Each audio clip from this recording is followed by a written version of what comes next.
Um, to understand the religion and the magic of the Zulu, it is necessary to know something of the history background.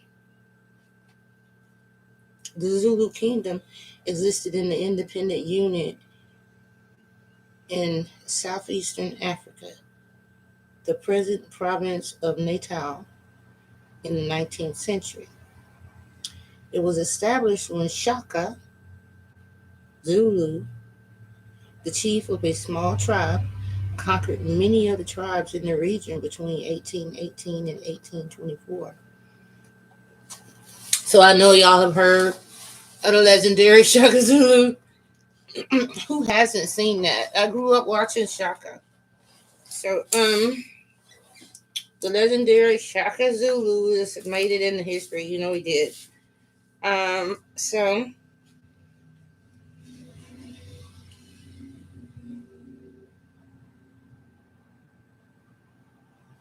while um, the, the the repercussions of these events were far-reaching, and various nations were created as a direct or indirect result of Shaka's wars. So between 1818 and 1824, he did so much war they had to do some new recreations of nations. He probably wiped people out. The Boers inflicted a first major defeat on the Zulu, then under one of Shaka's brother in 1838, and took over part of the Zulu territory. The Zulu were finally beaten as a major military power in the region by the British in 1880. So from 1818 to 1880, it was tumultuous times with wars, with it ending with defeat of the Zulu tribe by British. They were then ruled to Keshawayo. Kashawayo.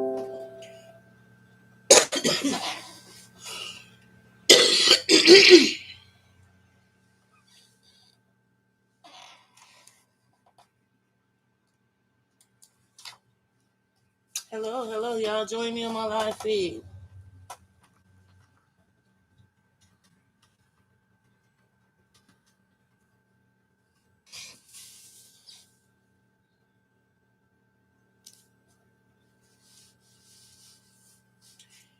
Okay, so they were defeated, and then they were ruled by a leader called Keshwayo, the son of another of Shaka's brothers. So first his brother defeated him, and then his nephew defeated him, a different brother. And then part of the kingdom was ruled by the British, who had taken over Natal from the Boers. And the remainder were divided under independent chiefs, including Chetshawao, who was left with the remnant of his own kingdom. Internecine war between these chiefs led to the British establishing rule over the remainder of the kingdom. The former United Nations was now organized within British and South African administration. But in the 1930s, there was a revival of Zulu nationalism in adherence to the head of the royal house, then established as chief of one of the many small chiefdoms into which Zululand was divided. In the 1960s, Zululand was established as one of the Baptisms under President South African apartheid policy, with the agreement of the legitimate successor of the Zulu kings, now paramount chief.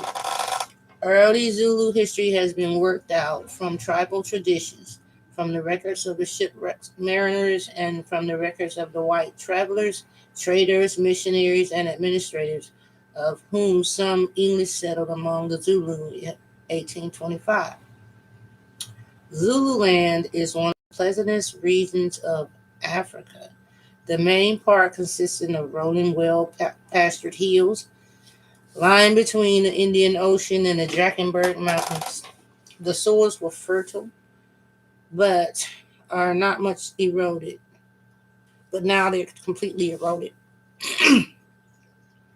It has a monsoon climate and records show that there are bad droughts only once in 5 years, though.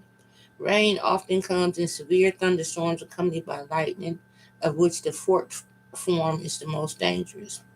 Then the rivers comes down from the hills in walls of flood. So they get flooded out and they got bad soil. Cattle thrive, though, since the early 1900s. The main crops of the Zulu are sorghum and millet, and in later years, maize and gourds, pulses, and pumpkins. The houses were originally made of grass and a framework of branches, beehive shaped, but later these were replaced by mudded cylinders with a thatched conical roof. The houses were spread in small clusters over the hillside, each inhabited by an extended family. The agnatic lineage, men related to one another by descent through males. The capitals of the kings and the military barracks in which they housed their warriors and their royal women were once inhabited by thousands and were 3 or 4 miles in circumference. They were abolished after the Anglo Zulu War.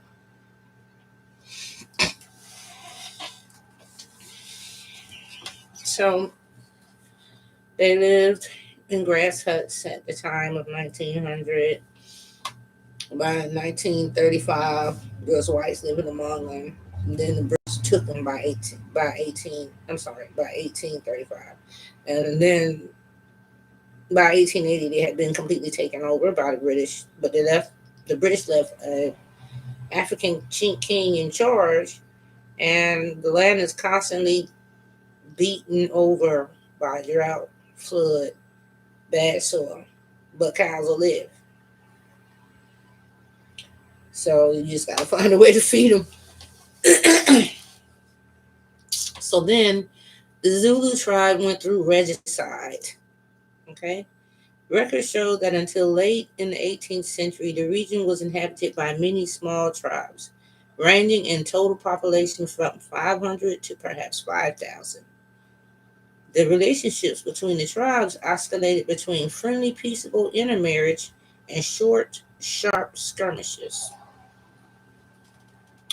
The tribes were also split up periodically by civil wars, or sections of a tribe would move off admirably to newfound independence. The system came to an end about the end of the 18th century when a number of stronger tribes, began to extend their way over their neighbors. I wanted to show y'all something. Get to take a quick break. You know, it seems like I can't even read, don't it? But I wish you could see the true problem. I can read. Oh, here you go. Here is my problem. Ta-da. Yeah. I can read really good, but they're broke. I be using them when I'm not on live. I use them anyway. Uh, but I gotta get me some more so I can read good, you know. Um, so it says here the relationships between the tribes oscillated between peaceful. They would have sharp skirmishes. The tribes were also split up periodically by civil wars, and sections of a tribe would move off amicably to newfound independence. This system came to an end about the 18th century, which is that's 1900, when a number of stronger tribes began to extend their way over their neighbors. The most plausible explanation for the change is that the population of both human beings and cattle, which breed quickly, increased in the well favored region until it exceeded the carrying capacity of the land under the prevalent methods of the husbandry. So, as they did try to form up and do something, they had a problem with the bad soil and stuff because they outgrew their tribes. I mean, their cattle. So the cattle did do well, but they was eating and growing so fast until they got to the point where they couldn't sustain their livestock.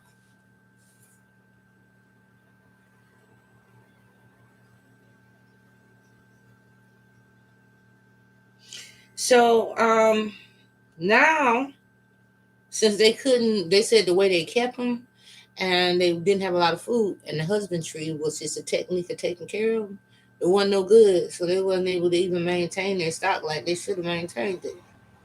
So, a series of battles between dominant tribes took out, and then Shaka, head of the very small tribe, took over the disintegrating kingdom of his overlord when the latter was killed, and in a few years built a great nation of 250,000 people. They were struggling to fly. He built a nation of 250,000 people.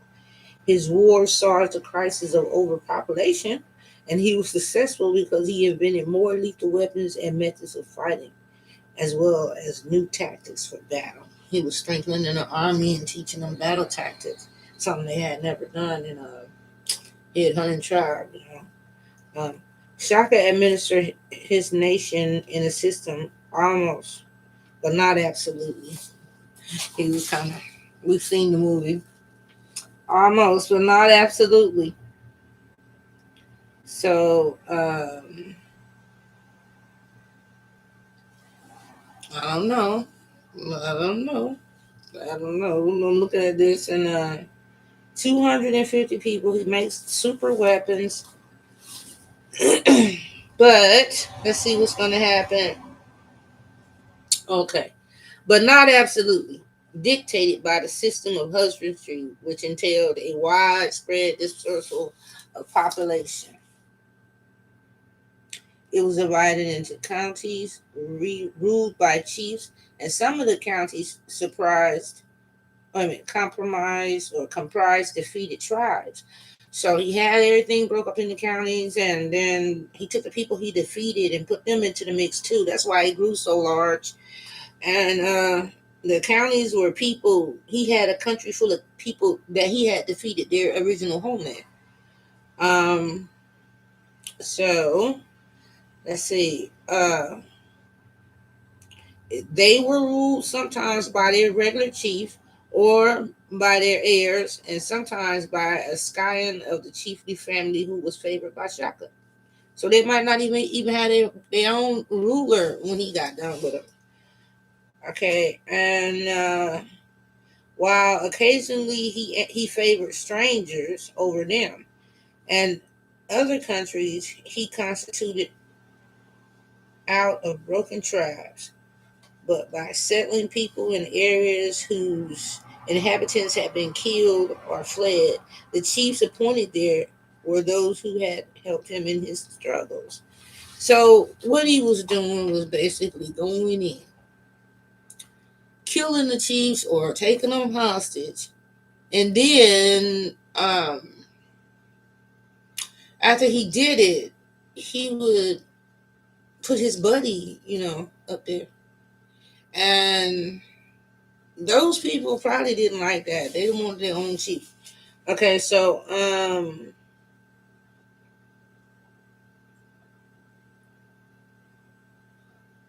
Shaka himself had experienced an unhappy childhood. We all seen the movie. His daddy didn't treat him right. Well, for his mother, he had driven from their home. Oh, for his mother and him, he had been driven away. You saw that in the movie. Everybody saw Shaka, but if you didn't, you should go see it because it is good. It is good. He had been driven away from their home, and therefore he killed all his paternal half brothers. So he and his mom got sent away because his dad remarried. They got sent away